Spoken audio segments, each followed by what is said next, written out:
3 नवंबर युद्ध में हिजबुल्लाह का निर्णायक दिन बन गया। हसन नसरल्लाह ने बेरूत से बड़ा नपा-तुला भाषण दिया और ईरान को क्लीन चिट देने के साथ ही ऐलान कर दिया कि फिलिस्तीन मूवमेंट जारी रहेगा।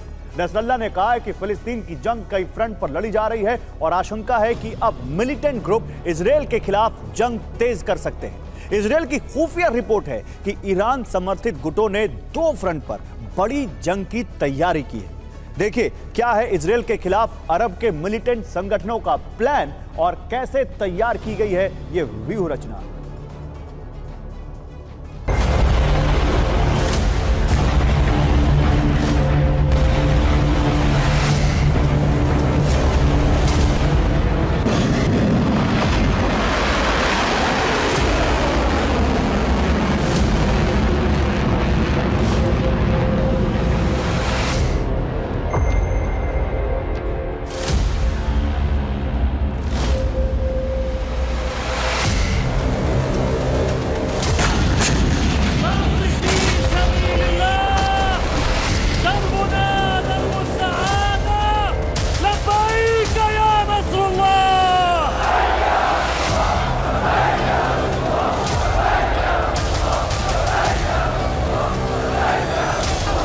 ये लेबनान की राजधानी बेरूत में हिजबुल्लाह का पोस्टर है।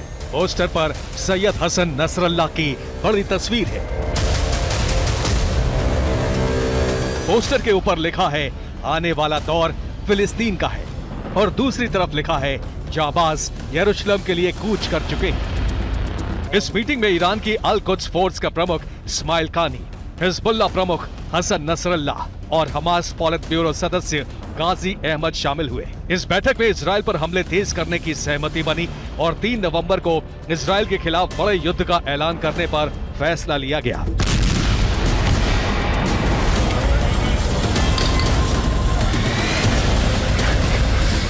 इधर बेरूत में मीटिंग खत्म हुई, उधर इजरायल पर रॉकेट हमलों की शुरुआत हो गई।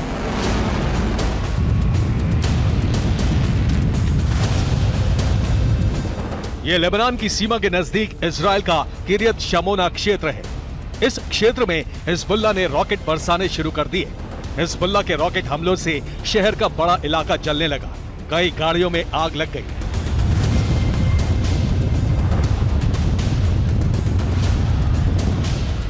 किरियत शमोना में लेबनान सीमा से लगातार रॉकेट गिरते रहे।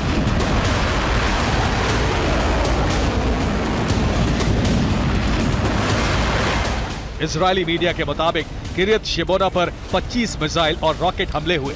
इजरायल की 3 सैन्य चौकियों को निशाना बनाने की कोशिश की गई। इजरायली सेना ने हेलीकॉप्टर से रेस्क्यू ऑपरेशन चलाया। जाबीन इलाके से घायलों को बचाया गया। किरियत शमोना का बड़ा इलाका खाली कराया गया है। हिजबुल्लाह के हमलों में 712 इजरायली घायल हुए।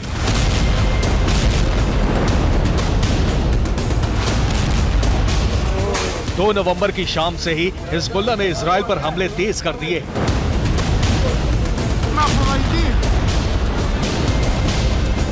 2 नवंबर को हिजबुल्लाह ने कामिकाज़ी ड्रोन से हमला करके इजरायल का एक टावर ध्वस्त कर दिया।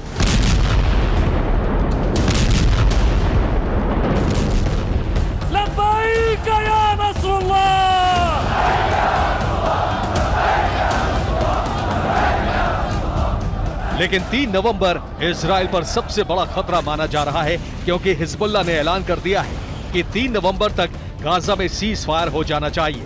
अगर 3 नवंबर खत्म होने तक सीज फायर नहीं हुआ तो इजरायल पर विनाशक हमले होंगे। अमेरिका को हिजबुल्लाह ने संदेश भेज दिया है। नसरल्लाह ने कहा है कि सीज फायर नहीं हुआ तो इजरायल से सीधी जंग शुरू हो जाएगी।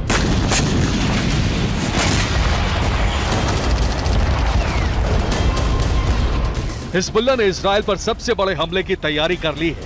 हिजबुल्लाह के साथ अरब के कई सैन्य और हथियारबंद संगठन जुड़ चुके हैं। इन्होंने अपने अपने मोर्चे थाम लिए हैं।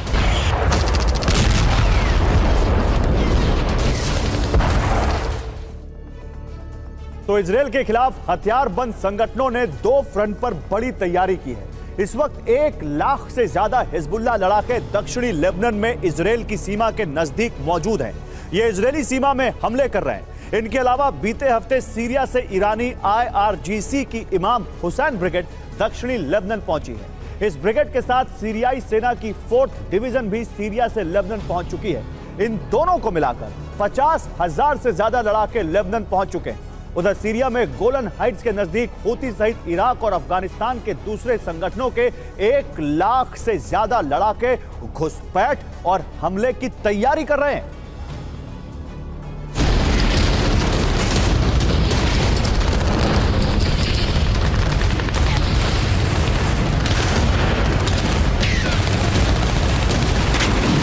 इमाम हुसैन ब्रिगेड और सीरिया आर्मी की 4th डिवीजन के मूवमेंट पर इजरायली सेना की रिपोर्ट है।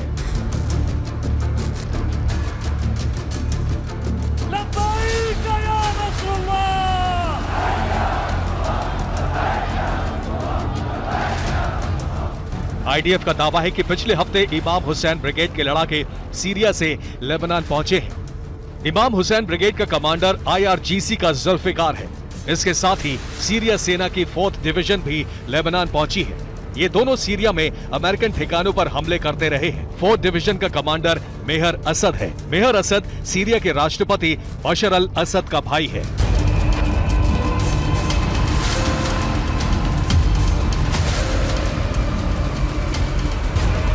यानी इजराइल पर लेबनान और सीरिया की तरफ से बड़े हमले की तैयारी हो चुकी है। हसन नसरल्ला ये साफ कह चुका है कि अगर 3 नवंबर खत्म होने तक गाजा पर हमले नहीं रुके तो इजराइल पर अग्नि वर्षा की जाएगी।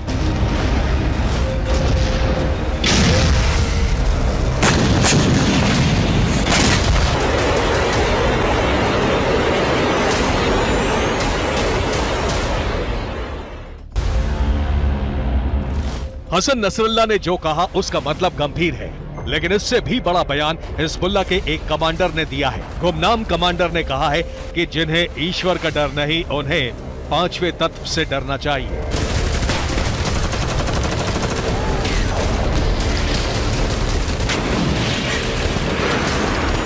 फिफ्थ एलिमेंट यानी 5वां तत्व और इसके मायने क्या हैं? फिफ्थ एलिमेंट थ्योरी का एक सिरा परमाणु सिद्धांत से भी जुड़ा है।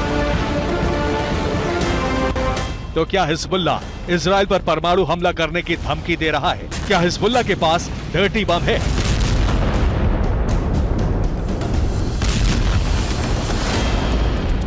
आशंका है कि अरब में गुमनाम एटम बम फट सकता है, जिसका दोष किसी देश के सिर नहीं आएगा। यह तय है कि इजराइल पर हमलों में तेजी आने वाली है, लेकिन इससे भी बड़ा खतरा न्यूक्लियर है।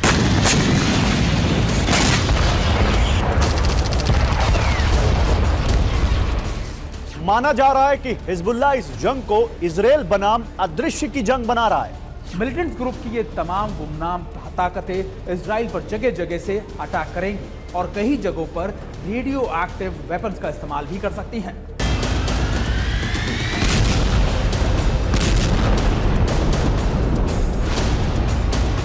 खुफिया रिपोर्ट यह भी है कि ईरान ने फिफ्थ एलिमेंट हिजबुल्लाह तक पहुंचा दिया है।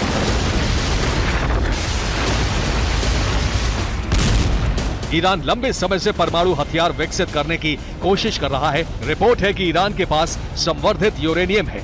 ईरान के पास इतना संवर्धित यूरेनियम है कि उससे बड़ा डर्टी बम बनाया जा सकता है। आशंका है कि यह डर्टी बम हिजबुल्लाह के पास हो सकता है।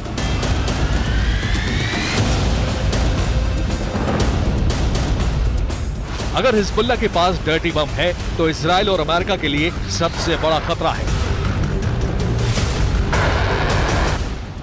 अगर हिजबुल्लाह इजराइल पर डर्टी बम से हमला करता है तो युद्ध परमाणु युद्ध में तब्दील हो जाएगा।